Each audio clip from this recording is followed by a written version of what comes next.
What is good, y'all? Welcome back to another video on the channel. Today we are back with more Phoenix Wright Ace Attorney. We are on episode number 4, Farewell My Turnabout. It sounds a little weird the way I was about to say it. I saved it halfway through. Let's just move past it, okay? We are on part 4-1, where we're diving back into the trial, ladies and gentlemen. If you remember the last time, we did dive into an investigation where we found out a few things. We found out that On Guard is actually a fraud. Who would have thunk it, man? Who would have thunk it? Not me. I had no idea. The minute he swooped his hair back and I saw the scar, I knew it was bad news. So we're gonna have to dive back into this to see what's going on. I know that we uncovered some additional information, such as, you know, him being the one to buy the bear, the fact that he's working with Dick Killer, who is also his butler, who also has Maya imprisoned in his house. That's a lot of information. Basically, there's a lot of shenanigans going on, and we really got to get to the bottom of this. So without further ado, ladies and gentlemen, I am ready to hopefully save Maya, get the correct answer I need to get as Phoenix Wright to move past all of the BS that I've been put through in this case. So let's get back into it, ladies and gentlemen. They call me Ace. The hell? How did I get into this mess? What is going on? What? That's far enough. You can't run forever. But I'm sorry, y'all. My voice has been weird all day. What is this? Nah, stop. Did I just put new game? I think I just clicked new game. Dog. All right, bro. Like, be so for real. We're gonna let this play out, but I swear to you, if there's some really messed up stuff happened to my save, we are not seeing Ace Attorney on this channel ever again. We might have to watch like a Game Grumps collective watch through forever. I don't know. You can't run forever, Mr. Phoenix Wright. What have I done wrong? I cannot allow you to go on like this. What? But I'm just a simple defense attorney. Silence. You are no longer worthy of your time. Okay, maybe this is just guilt from him, like, I don't know. This is just guilt from him trying to save Maya, right? But also trying to get the guilty verdict. Yeah, okay, we're good. We're good. Yay, we're good. Y'all, we're gonna see a monumental crash out. As if this day was written into my destiny. Today, I'll stand in court as a lawyer to prove a killer innocent. So one thought I had before we dive into this, okay? Because I do want to address this really quickly. When Edgeworth was talking about what he found on his little journey, he was like, you got to find that for yourself, Phoenix. I think the main point about this is going to be, what is it that you fight for, and what is it that you stand at the podium to defend or persecute somebody for? What are you there for, right? What is the goal? Because a lawyer's job is a lawyer's job. A lot of people are lawyers for different reasons, I'm assuming. And prosecutors as well, or prosecuting attorneys as well. A lot of them want to be prosecutors or defense attorneys for whatever reason. And I think what Edward's trying to get at is that I need to find my reason, because or at least I need to think about my reason, because the thing is, I have always fought for justice. I have always had people who were willing to step forward and keep fighting for the chance to be proven innocent because they really were, right? In this case, that's not the case. So now Phoenix is having a conflicted view because Maya got taken hostage. This is like the perfect setup for a character arc. And that's what we're going to get into here. So that's kind of one of the exciting things about this case that I'm ready to dive into. Sorry, y'all. I'll stop yapping. I'll stop yapping, okay? I promise. I'm sorry. Phone. Beep. Hello, this is Phoenix Wright. You don't look so well, dude. You're gonna prove me not guilty today, right? Man, yeah, hang up the phone. I'll talk to this fraud. If you please, Mr. We need him a different voice. I don't know. He doesn't give off like super bad, but he just gives like douchebag energy. Let's give him if you please, Mr. Lawyer. Remember, it's not just me. Your precious friend's life is riding on today's verdict, too. Now listen up. You better get on guard a guilty sentence, okay? If you get that creepy slime bag of not guilty, I'll never forgive you, ever. Maya, but you do know you're gonna die, right? Phoenix, I knew it was Mia. Mia, come in with the wisdom. What you got to tell me, girl? Maya, how's Maya? I don't know. You don't know? She hasn't tried to channel me since yesterday. Mia, what am I supposed to do? Well, like I said, For a lawyer, the worst of times are when you have to force your biggest smiles. But you can't give up. There's still some hope left. Stop it, please! There's nothing left. Not here, not anywhere, not under a house, not next to the mouse, like Dr. Seuss in it. It's that accursed on guard again. Will you leave me alone? Look, don't call me anymore. I mean it. You're really mean, pal. Dang, my bad, Gumshoe. My fault. Hey. I'm going through some stuff right now. I'm really, really sorry, man. Where are you? They let me join the investigation team and we're chasing after the killer, pal. What? Didn't you get fired? Then you have some sort of lead? Sorry, but right now you got 0 leads on the guy. But we're not gonna give up yet. Gumshoe. Until the trial is over, until the verdict is handed down, we're gonna do everything we can to find the killer. If we can get Maya out, then you can get on guard the guilty verdict he deserves, pal. That's true, I could do that if they found Maya first. You got that? So you have to do whatever you can to make the trial last longer. Have to make the trial last longer? Oh, I know how to do that, just have no idea what to do. I do that every case. This is gonna be a breeze. If you go at Mr. Edgeworth with everything you got, then you two can draw it out. Oh, now I get it. I believe in you. Oh, I believe in you, pal. You and Mr. Edgeworth can do it. So, believe in us. We're gonna give it all, just like you. Got it. Thanks, Gumshoe. Hey, Phoenix. You understand now, don't you? You have something money will never be able to buy. Friendship. What is this, Mickey Mouse? It's the strongest weapon in the world and you have it in abundance. Yeah. That's what you tell somebody when they when you gotta cope with something, bro. I don't want to hear the power of friendship. Maybe this lawyer stuff was the friends we made along the way. No! I don't want to hear that. Looks like we're coming to the end. I have to make the trial last as long as I can. Gumshoe will come through. I know it. Alright. Power of friendship. You gotta be joking. Court is now in session for the trial of Matt on guard. The defense is ready, Your Honor. The prosecution has been ready for a while, Your Honor. Now, as I recall, we've concluded yesterday's session with a big mystery on our hands. The mystery being what exactly Miss Adrian Andrews' role was in this murder. This is to say, is she really connected to the crime itself? Mr. Edgeworth, if you would please inform the court of today's proceedings. Adrian Andrews. She forged evidence that threw suspicion on a mister on guard, and then proceeded to escape the crime scene by wearing a nickel samurai costume. The guilt of these actions are those from which she cannot escape. Then you're saying that she is guilty after all? I'm not finished, Your Honor, so shut the fuck up. Miss Andrews has nothing to do with committing the actual murder. What? I would like to direct the court's attention to this card. What is that? It looks like a shell. This is the calling card of a certain assassin. Assassin, you say? Yes, Juan Corrida was killed by a professional assassin. And you know what's gotta be the worst way to go? Is by assassination. How do you even cope with that? You don't, you die. But you know what I'm saying? How do you cope with it? How do you think to yourself, dang, I really got off by a professional killer. It was for a different reason than it wasn't like somebody came and ran a fade. It was like somebody literally looked at you and said, yeah, fam, you're dead. I'm calling somebody and they're gonna pull up to your house pretending to deliver you a pizza and you're gonna be the sauce. That's insane to me to actually think about and process in my little brain. And the person, and the person who hired the assassin was Matt on guard. What's a surprising turn of events? I would think it's become commonplace by now, Your Honor. Yeah, I know what's going on this time. So I know that everything Edgeworth has said is true. But we still have to hold out as long as we can. At least until Maya's safe and sound. I wonder how the trial will turn out today? Now then, please call your first witness, Mr. Edgeworth. The prosecution calls the defendant's mentor, Mr. Will Powers, to the stand. What does this guy gotta say? Now then, witness, your name and occupation, please. Okay, I'm Will Powers.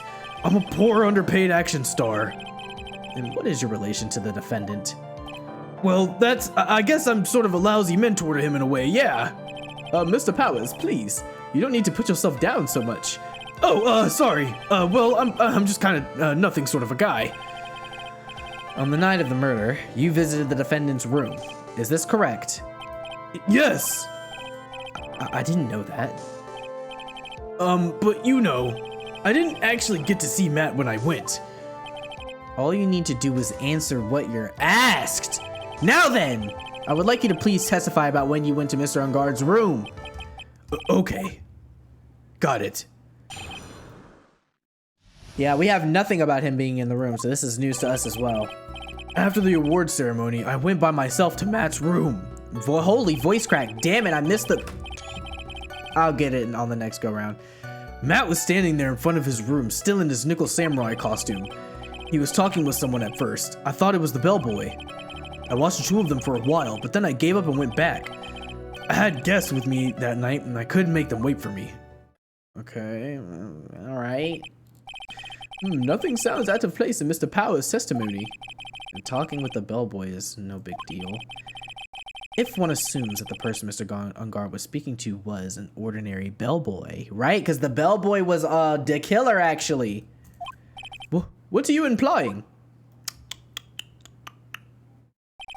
Well, Mr. Wright, let's have your cross-examination, shall we? Looks like we're in another sticky situation. Sticky situation. Discombobulation. Huh? A trap. Can't you smell it, Phoenix? But for us to find out more, we're going to have to charge in head first, right? Okay. As always, the strategy is to just press everything, so let's just do that. Let's just press everything. After the award ceremony, I went by myself to Matt's room. Let's talk about it. So, the defendant's room, why did you go there? Well, I'm his mentor, like a big brother sort of, and I wanted to say congrats. What's wrong? Why did you stop? Mr. Wright! What is it? You're gonna try to trick me into a quarter, aren't you? Huh? I know I'm just a poor, underpaid action star, but... Damn it. Double clicked. No one said you were, Mr. Pies. I'm assuming he just said some degrading stuff. No, please, don't trick me. Every time you do your lawyer thing, the witness suddenly turns into the bad guy. It's because I'm good at my job, I'm sorry. Every time. Witness. I will personally talk to the defense at a later time. So for now, please kindly cooperate and continue with your testimony. Sorry. So you went to the defendant's room, and then? Hey, wait a minute. And how did I suddenly turn into the bad guy here? Are you sure that that was Matt Ungard, as you saw? Yeah, I'm sure. He wasn't wearing the nickel samurai mask then. If that's the case, then he really can't be mistaken. And what was the defendant doing standing in front of his own room? He was talking with someone at first. I thought it was the bellboy. At first? What do you mean by that? Got it. Let's go. Well, he was in a bellboyish uniform, and he had a bottle of juice on a tray. Sounds like an ordinary bellboy to me. Yeah, but I didn't think he was a normal bellboy. And why was that? Why did I think that, Mr. Wright? How am I supposed to know? Sorry, but I can't remember it right now. Sorry. I guess I'm going to have to wait patiently on this one. I'm gonna have to press him on this one. What am I doing? Press. You saw the two of them, the bellboy and the defendant, together, correct? Yeah, the bellboy just wanted to say congrats. Now, while you were watching the two of them, did you notice anything strange? You know, I did feel something weird. I think it was because Matt, well, he gave the bellboy a tip. A tip? Pause. But that's a perfectly normal thing to do. So, how long did you watch the two of them? Not more than a minute or two, I think. I had guests with me that night and I couldn't make them wait for me. So, who are these guests you're talking about? You guys, of course. You and Maya and Little Pearl. I thought it would be really rude since I invited you guys if I disappeared on you. So I went back to my seat pretty soon after seeing Matt in the hallway. This is like squeezing water from a stone. It's probably pointless to press further. Do you remember this incident? Did Mr. Powers leave his seat that night? I don't remember that happening at all. Maya was making such a racket in her hyper state, I ended up focusing on her. I see. In any case, from his story, he probably wasn't gone for very long. What? I say let's save it right here for now, because what I want to do is I think I want to press, I was talking with someone at first that was the bellboy. I watched the two of them for a while, but then I gave up and went back.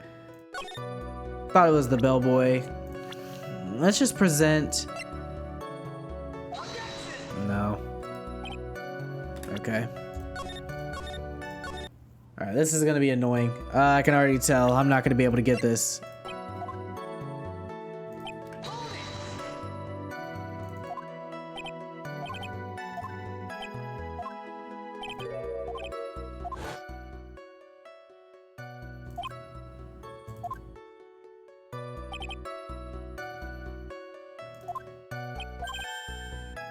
Oh my gosh, I had to go back and repress. That was it.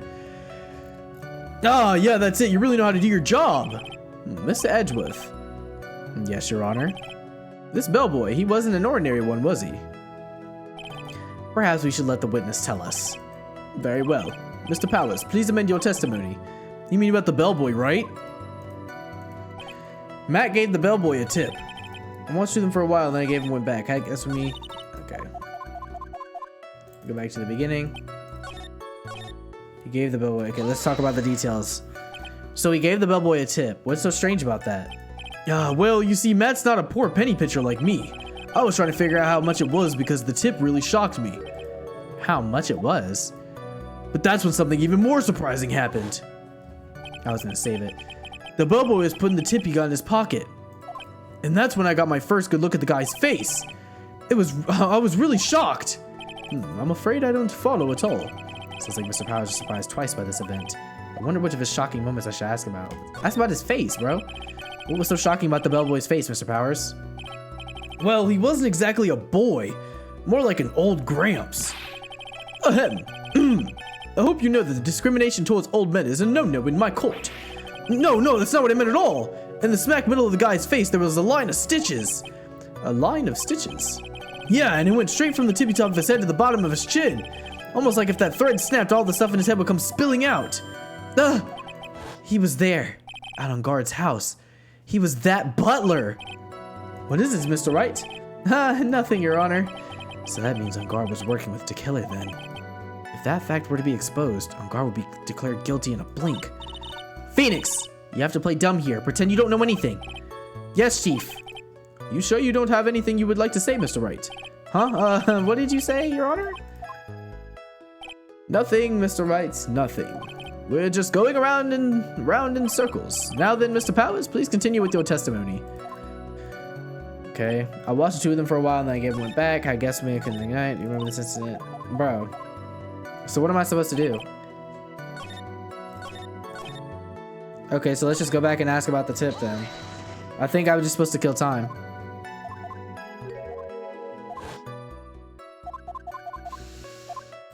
On guard's tip. Pause. The defendant is a huge star and he can afford to give generous tips. Wouldn't you agree? Sure. But giving him that much was maybe a little too much, I think. A little too much? Would you please clarify for the court about how much you would say the defendant gave to the bellboy? Honestly, no, I can't even begin to guess. And why is that? Because they gave bellboy a really fat roll of cash. A roll of cash? Oh, brother. Ah, well, how interesting. That certainly was a very generous tip, wasn't it? A very fat roll of cash. That can hardly be called a tip, Your Honor. The judge is beginning to look awfully suspicious of us. Let's raise an objection. The defendant is a superstar. That kind of tip is typical fare for people like him. Are you saying that all superstars are super spenders? If I can receive large rolls of cash by simply bringing people things on trays, then why on earth would I stand around here prosecuting? And he's got a point. I don't even get paid, let alone rolls of cash for all of my hard work. Wait, so that's right. There was a fact somebody dropped in the comments about how Phoenix literally does this for like charity. Couldn't be me though. That's why he rides bikes, bro. So supposing that roll of cash was not a tip, then what was it? Payment, Your Honor. Payment? Payment? Payment. Isn't it obvious? For the murder of Mr. Wong Coretta. Then the bellboy the witness saw. Yes, he was the assassin. Oh gosh. Oh no. Hold your horses now, Mr. Edgeworth. You don't have any proof of this, do you? Have I ever been unprepared to support my claims, Your Honor? I have here the card Shelley the Killer left at the scene of the crime. Shelley the Killer? He is the person the police's special investigations team has been chasing for ages. I am certain that the person the witness saw was this very assassin, Shelley the Killer. Really? What's wrong, Mr. Powers? No, nothing. Something just clicked in my head and I think I just figured something out. Oh?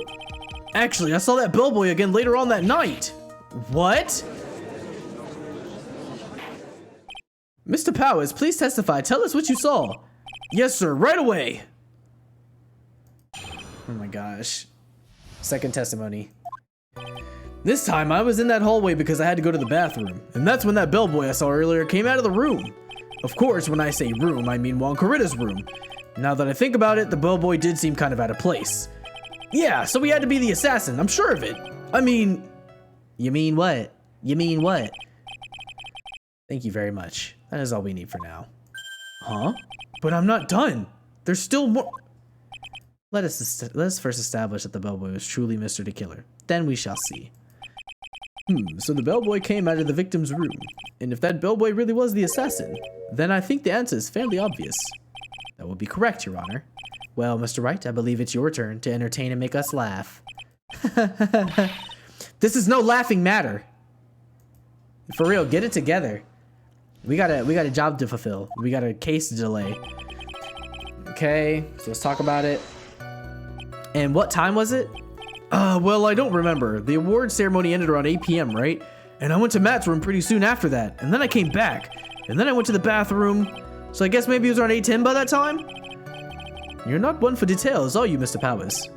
Sorry. I thought I could maybe catch Matt and say my congrats. And that's when the bellboy I saw earlier came out of the room. Are you sure it was the same bellboy? Yeah. And how could you tell? All the bellboys wear the same old uniform after all. But you see, well, he had those stitches in his face. So I'm not sure I'm sure it was the same guy that was talking with Matt. So which room did the bellboy come out of? Of course, when I say room, I mean Juan Corrida's room. The victim's room, huh? Yeah, the one with all the pretty flowers and teddy bears. It was Juan's room, all right. Words cannot describe how screwed I am.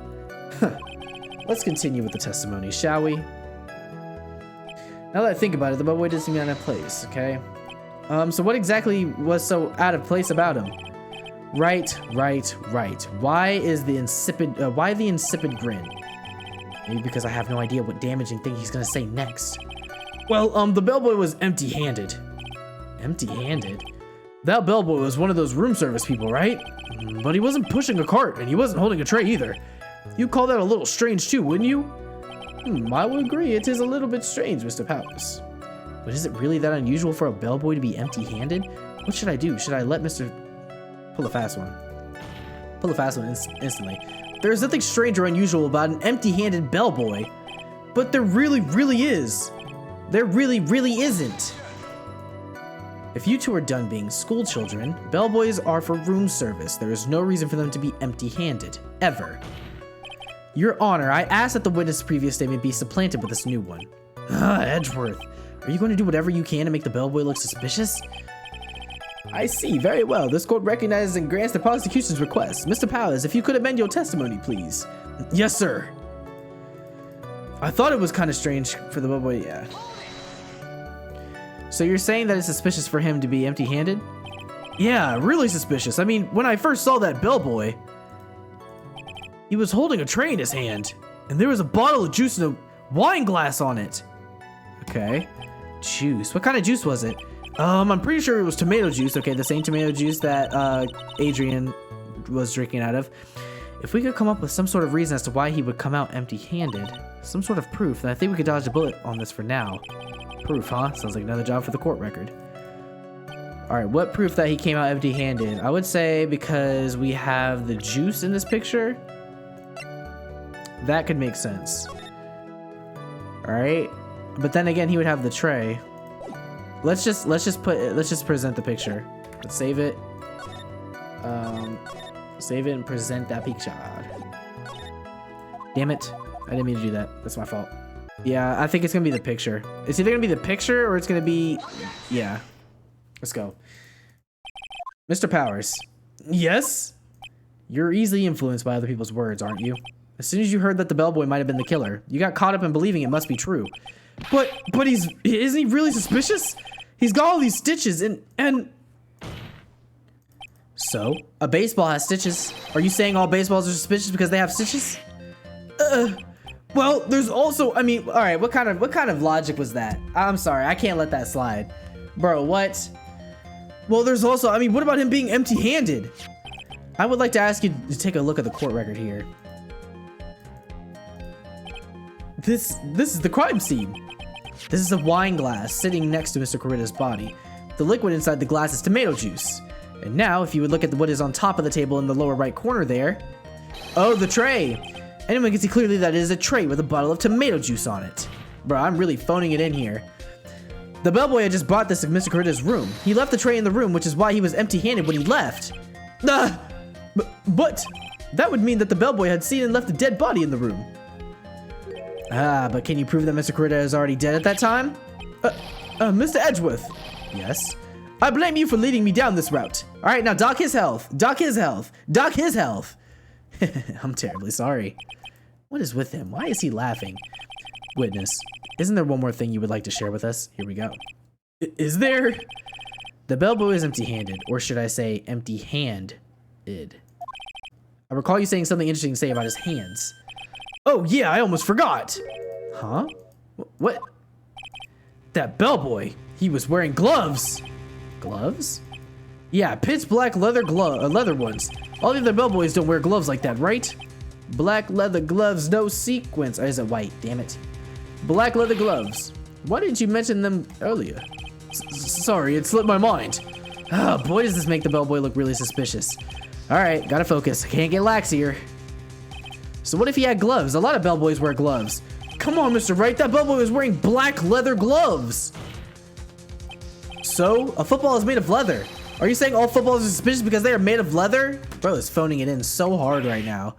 But that man, he received a large roll of cash from the defendant, and then he was seen leaving the crime scene wearing black leather gloves. I don't think that even someone like myself can believe he was just another bellboy. It seems we have finally come to an understanding. Now then, witness, please continue with the rest of your testimony. The rest? Ah, yes, please tell us more. Okay. Look at him so happy to keep going. Like, as if y'all haven't done enough. After leaving Juan's room, the bellboy went and knocked on Matt's door just like that. He gave something to the person inside the room. Then the old guy just left without even going into the room. After that, I went to the bathroom and then back to my seat. Okay, what do we...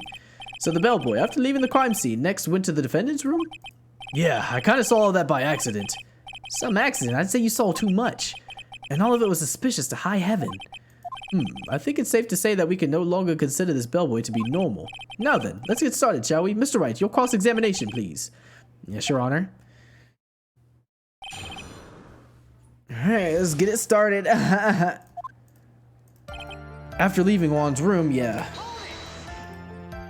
Is that what you saw while you were busy spying? Excuse me? I mean, the poor underpaid action star, but even I wouldn't stoop to spying. Well, I think the point is, where did you watch all this from, Mr. Powers? Oh, from the door of the bathroom on my with my left eye, and a sort of sneaky spy-like. I knew he was spying! Please, does it really matter if he was doing it over or underhandedly? What did the bellboy do next? That's all I care to know. Hold on, what did the last one say? After leaving Juan's room, the bellboy went and knocked on Matt's door just like that. And he saw this through what? How did he see that? Whatever, it doesn't matter. I don't think it's anything important. I said hold it. Okay. That's better. What kind of statement is that? Please elaborate and give us a few more details. Oh, okay. I should probably ask him only one question at a time. That's by the person inside. So who took this something to the bellboy handed off? Actually, I don't know. What do you mean? I'm sorry, but I only saw the person's arm. Only an arm? Then you're saying you didn't see the person's face? Yeah. Well, it was Mr. Engaud's room, correct? So it could have been Mr. Engaud himself, I'd say. And then, what did the bellboy do after that? Oh, so after he gave the person inside the room the thing, then the old guy just left without even going into the room. Okay. Where did this bellboy go after he left Mr. Engaud's room? He opened the door to Viola Hall. Went in there, and who knows after that, right? I do. After that, I went to the bathroom and then went back to my seat. Did you see anything strange, suspicious, or just out of the ordinary at that time? Oh yeah, I saw that one thing. What? He saw something else?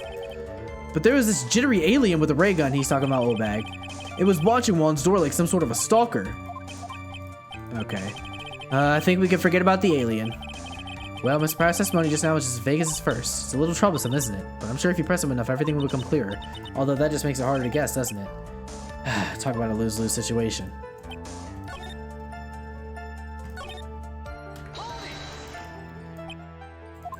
Wait, never mind. This is the wrong one. White leather gloves. Is it white leather gloves or black leather gloves? Black leather gloves, no sequins. I said hold it. Okay, that's right. And then we're gonna ask him the other questions. He gave something to this person? Yeah. And what was this something? If I remembered what it was, I wouldn't be calling it something, would I? Damn, your memory sucks, bro. But this implies that something was removed from the scene of the crime. Are you sure you really can't remember, Mr. Powers? I think it was something kinda small. I would like to summarize the testimony up to this point, if you don't mind. When the bellboy left the crime scene, he immediately went to the defendant's room. There, he handed a small item of some sort to the person inside. As for the person who received the item, all you could see was the person's arm. Yes, it's just like that. Mr. Edgeworth, is all this really this important? All that important? Yes, of course, Your Honor. I think it is of the utmost importance. This is when whatever what was removed from the crime scene was handed over to the client. Mr. Powers, please try to remember what it was the bellboy handed off. Well, let's see. I think it was... No. If you remember, please add it to your testimony. Yes, sir. If I saw it again, I could say for sure, but I think it was a wooden statue. A statue? Yeah, it kind of looked like one, I guess. If I saw the actual thing again, I probably remember, you know? Looks like for this trial to proceed, I'm going to have to come up with whatever the statue thing is and show it to him.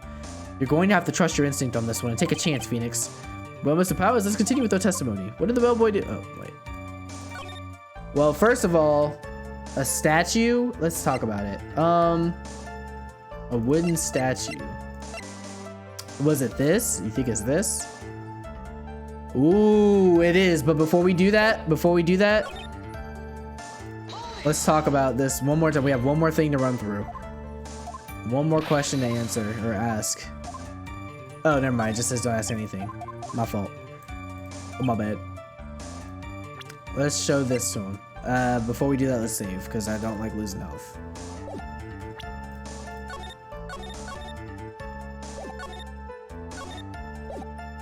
Alright. Let's give him Winnie the Pooh. Let's go!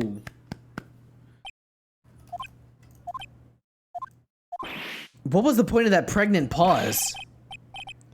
Where did that objection come from? Well, speak up. It was me, Your Honor. What is it, Phoenix? I have a feeling that something bad is going to happen once I show this.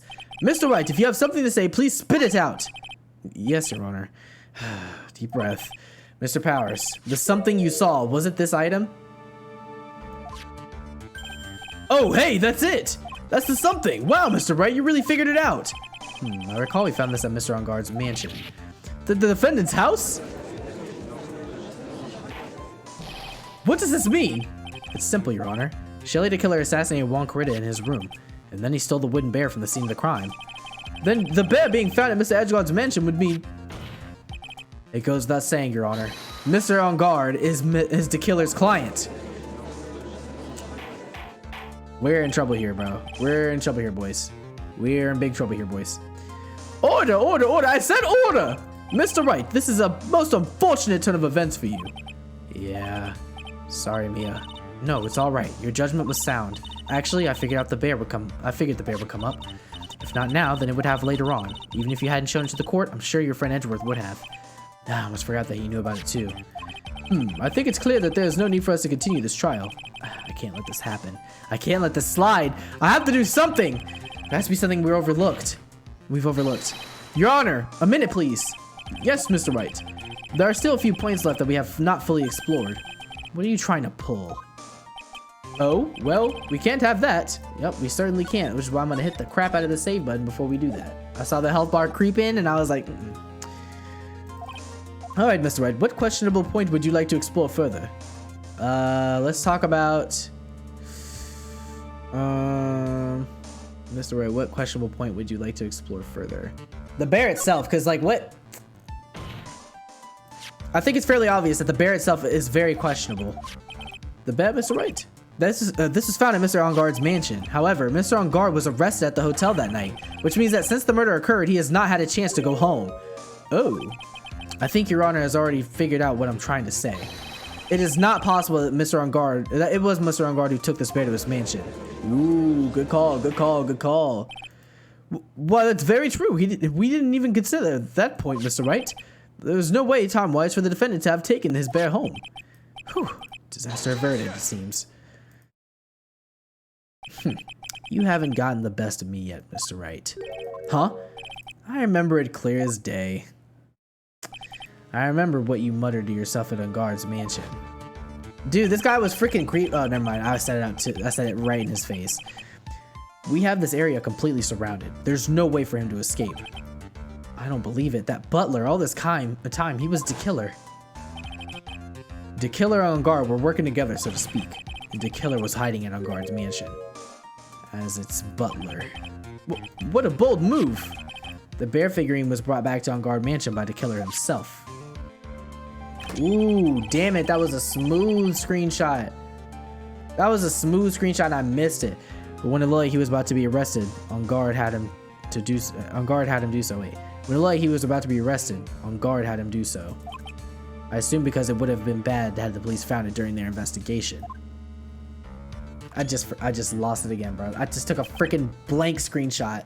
Well, Mr. Wright, you've been quiet for a while now. This is too much. Isn't there anything I can attack at all? I have to try. I have to find something else. What are you doing now, Mr. Wright? Do you plan to... I plan to expose a clearly shaky place in Mr. Power's testimony. What? There's still another one? There is indeed, Your Honor, and it's quite a questionable point. What are you trying to pull? Oh, well, we can't have that. All right, Mr. Wright, what questionable point would you like to explore further? Let's talk about the person who received the bear, because we didn't see his face. We didn't see his face, apparently. Let's talk about the person who received the bear. There was one thing in Mr. Power's testimony that was very unclear, and that is the identity of the person who received the bear. He gave something to the person inside the room, or he gave something to the person inside the room. I'm sorry, but I only saw the person's arm. As long as we don't know, who it was who took the bear, we can't be sure of. What? What? What is it, Mr. Powers? If you're going to scream like that, then at least give us a good reason why. Oh yeah, sorry. Actually, so I remembered. I remembered who took the bear. What? Really? I mean, I only saw his arm, but the arm. It was Nickel Samurai's arm, I swear it. You've got to be kidding. Are you sure of that, Mr. Powers? Yeah, I'm sure it was the Nickel Samurai. Frick, but hold on. Adrian was also dressed as the Nickel Samurai. Order, order. It looks like you've dug your own grave yet again. How many times is that today? I've lost count. So the person who took in the little bear was the Nickel Samurai. And as we all know, Matt Engarde is the Nickel Samurai. Thanks to the defense, we've made that all the clearer. Damn it. I think we've heard enough. We now know why this bear figurine was at the defendant's mansion, as well as who it was that received the bear from the assassin in his room. Everything has become very clear. The client, who hired the assassin to commit the murder, was Mr. Matt Engarde. I see no reason for this trial to continue. Therefore, I will now hand down my verdict. Thank you, Your Honor, for your understanding. You see, Mr. Wright, you could not win against the truth, could you? I knew it would turn out this way. After all, what Edgeworth has stated is the truth. Any last objections, Mr. Wright? Well, do I? Yeah, raise an objection, bro. I will now announce nothing, because I'm about to come in and slide smooth into this case. There's only one way for me to drag this trial out. The only thing I have left is this one dirty trick. Your Honor, right now we have these two reasons to believe my client is the assassin's client. Damn it, bro, I missed it again. I missed it again, bro. I missed it again. I might actually jump off a bridge. Reason number one, he accepted the bear figurine from the assassin. Reason number two, that very same figurine was found on Engarde Mansion. However, it's possible this is the work of a certain other person. What are you saying? What I am saying is, it's possible a different person is the killer's real client. The real client? Yes. Is this all you have? Now then, Mr. Wright, let's hear your theory. Who do you say is the killer's real client? Yeah, bro. Bring her ass in here.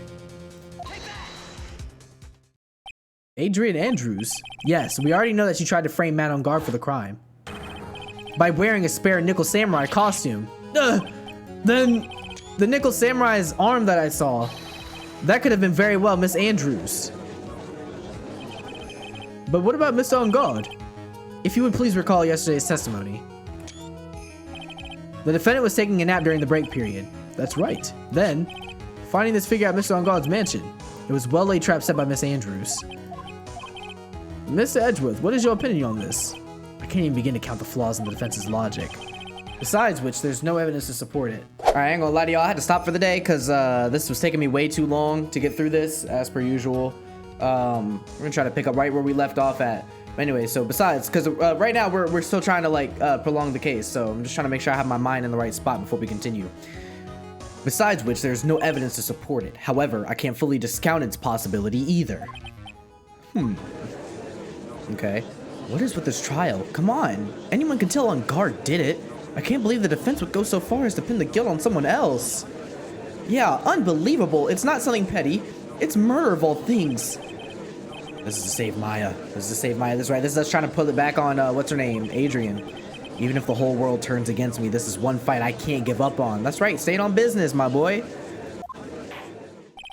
Order, order, order. All disruptive parties will be forced to leave the courtroom. Your Honor.